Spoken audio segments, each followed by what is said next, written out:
Polda Metro Jaya mengungkap alasan Rai Suryo CS tidak ditahan usai ditetapkan tersangka dugaan pencemaran nama baik Jokowi dan menjalani pemeriksaan pada Kamis, 13 November 2025, malam.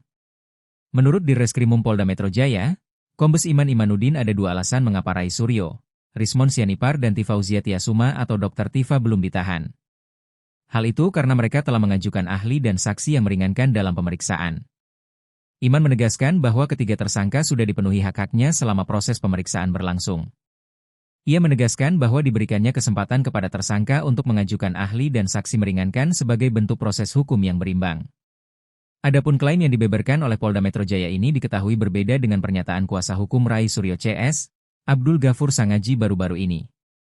Sangaji menyebut bahwa ada dua alasan kliennya tak ditahan atas dugaan kasus pencemaran nama baik ijazah Presiden ke-7 RI Jokowi. Dalam pernyataannya, Sangaji membantah alasan yang diberikan oleh penyidik soal Rai Suryo CS yang tak ditahan. Menurut Sangaji, penyidik memberikan alasan subjektif pada saat pemeriksaan berlangsung. Seperti yang tertuang dalam pasal 21 ayat 1 KUHP, yang intinya menyebut bahwa tersangka baru akan ditahan jika diduga kuat melakukan tindak pidana dan dikhawatirkan melarikan diri hingga menghilangkan bukti. Sementara untuk alasan kedua, Sangaji menyebut bahwa Polda Metro Jaya tidak meyakini soal Rai Suryo CS yang melakukan tindak pidana pemalsuan dokumen ijazah Jokowi, seperti yang disangkakan. Ketidakyakinan ini menurut Sangaji diperoleh tim penyidik setelah melakukan berbagai pemeriksaan terhadap saksi hingga penyelidikan terhadap 700 bukti yang disita. Sangaji kemudian menyampaikan bahwa tidak ditahannya Rai Suryo CS atas kasus ini, membuktikan bahwa tuduhan yang dilayangkan Jokowi tak terbukti. Tak lupa, Sangaji juga membantah terkait adanya narasi yang menyebut bahwa pihaknya mengajukan penangguhan sehingga para tersangka tak ditahan. Keputusan yang diberikan oleh Polda Metro Jaya membuktikan bahwa pihak kepolisian telah menegakkan hukum sebagaimana mestinya menurut Rai Suryo CS.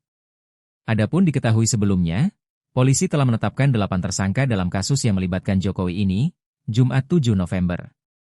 8 tersangka itu termasuk pakar telematika, Rai Suryo, ahli forensik digital, Rismon Sianipar, dan pegiat media sosial, Dr. Tifa. Kapolda Metro Jaya, Irjen Pol Asep Edi Suheri menyebut bahwa ke-8 tersangka terbagi atas 2 klaster. Klaster pertama terdiri dari 5 tersangka, sementara klaster kedua terdiri dari 3 orang, yang merupakan Rai Suryo CS. 5 tersangka dijerat pasal 310 KUHP dan atau pasal 160 KUHP dan atau pasal 27A Yungto pasal 45 ayat 4 dan atau pasal 28 ayat 2 Yungto pasal 45 ayat 2 UU ITE. Sementara 3 tersangka lainnya dijerat pasal 311 KUHP dan atau pasal 32 ayat 1 Yungto pasal 48 ayat 1 dan atau pasal 35 Yungto pasal 51 ayat 1 dan atau pasal 27A Yungto pasal 45 ayat 4 dan atau pasal 28 ayat 2 Yungto pasal 45A ayat 2 UU ITE.